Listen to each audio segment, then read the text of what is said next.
So there are five serious candidates and three dark horses. So we got about a minute for. I just want your evaluation of what they bring to the ticket and what they bring to the country. Doug Burgum, governor of North Dakota, number one.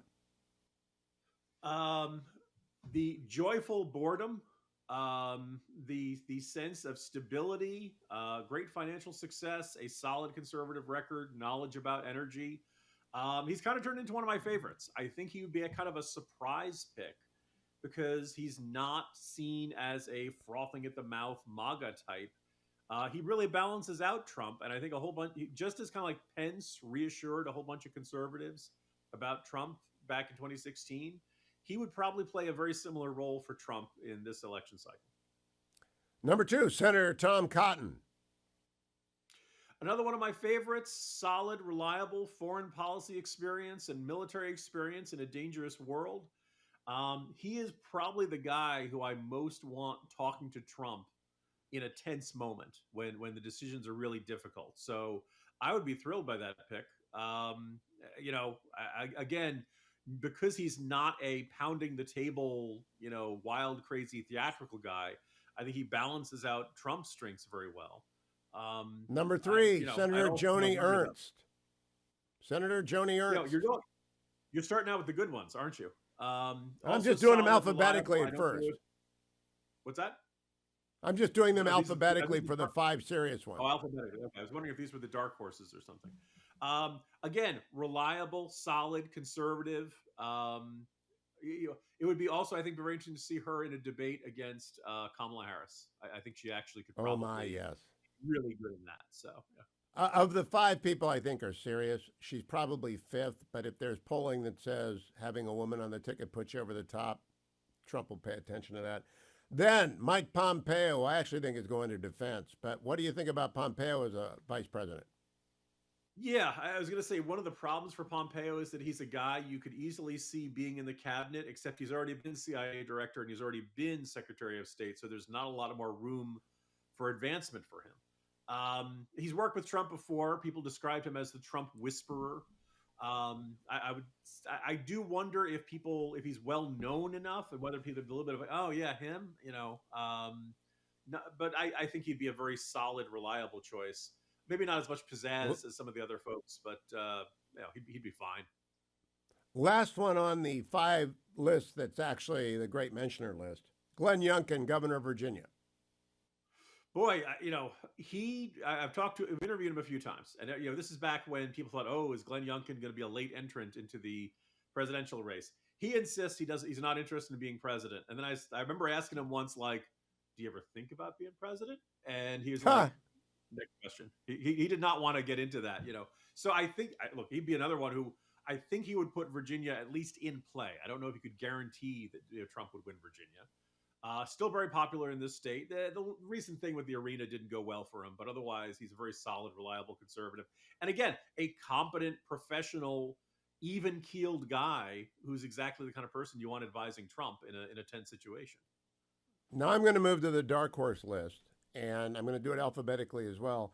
Ambassador Robert O'Brien, the last national security advisor for Trump. I just had him on the phone from Tel Aviv, where he's meeting with Israeli officials, and I asked him if he had discussed Veep stakes with Trump, and he gave me the no comment.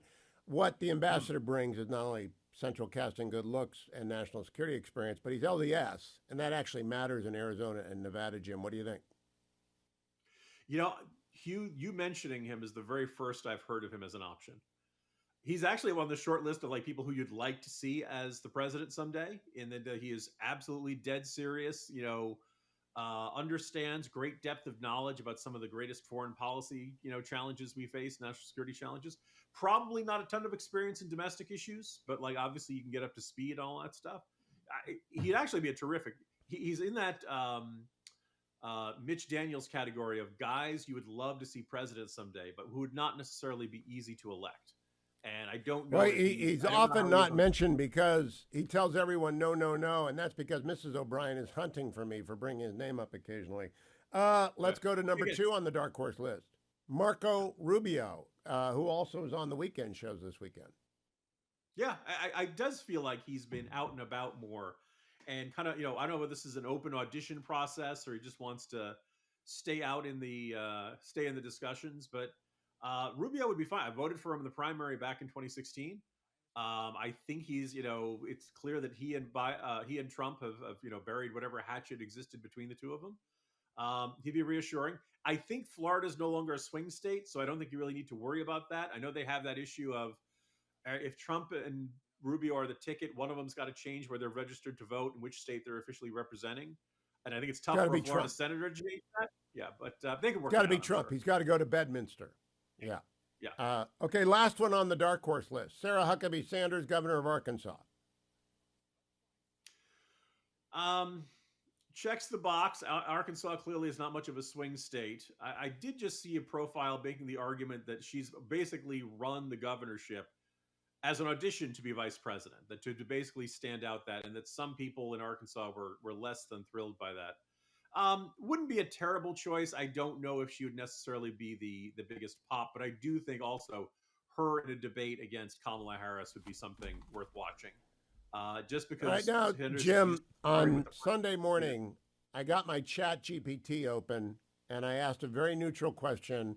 What 10 questions should be asked by Jake Tapper and Dana Bash to best serve the country in the June 27th debate?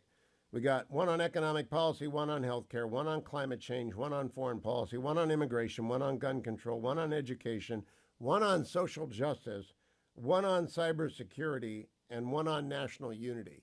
What does that tell you about Chat GPT? How did the AI not put in an abortion question? I don't know. I actually wrote about saying. Yeah. I'm surprised by that omission. I don't look. And by the way, like abortion will be an issue in this election. You look at these people, you ask people, what's the most important issue for your vote? It always gets around 9, 10, 11%, which is nothing to sneeze at. But the economy, cost of living, inflation is always by far like the most popular answer. Immigration bounces around from either a close second to a distant second, but it's always, never less than like 20% saying that's the most important issue to them. Then you get to abortion. Then you get to oftentimes the future of democracy or stuff like that. All right, so let me close this way, Jim Geraghty.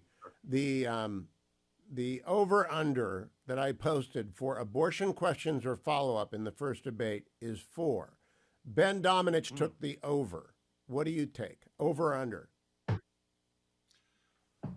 I think that's about right. I could conceive of a scenario where because the answers are long, they only ask 3. They get, 2 answers and 1 follow-up. If Biden botches it, you may not get a follow-up from the moderators. By the way, Hugh, do you think Trump got screwed on these debate negotiations? No, I think he did what exactly I would have done. And the moment he says Really? yes, say yes back. And because you've got to get him onto the stage, I think Team Biden wasn't counting on that and it threw him off. Okay, because my fear is that they'll do 2. They'll go pretty well for Trump. Or they won't go disastrously, if nothing else. And then Trump will say, let's do more.